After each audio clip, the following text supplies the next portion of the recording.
সুপ্রিয় দর্শক, চাঁদপুর থেকে ঢাকার উদ্দেশ্যে রওনা দিয়েছিলাম 9টা 30 মিনিটে।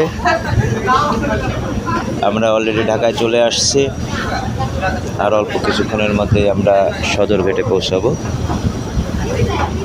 দেখেন বুড়িগঙ্গার যে কালো পানি, যে দূষিত পানি ঢাকার, সেটা দেখাই যাচ্ছে। আসলে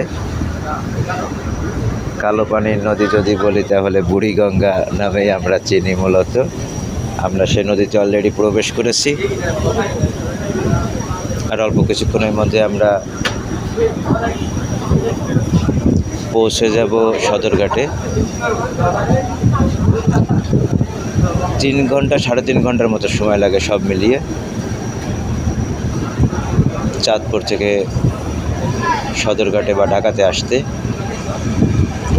মূলত বাইরে বেশ বাতাস, আর ঠান্ডা বাতাস, যার কারণে বাইরে দাঁড়ানোটা খুব কষ্টকর হয়ে যাচ্ছে। তারপরেও আপনাদের দেখানোর উদ্দেশ্যে মূলত বাইরে এসে ভিডিওটা করতেছি। আশা করি পাশে থাকবেন, ভালো থাকবেন। সদরঘাটে আপনাদেরকে দেখানোর চেষ্টা করব।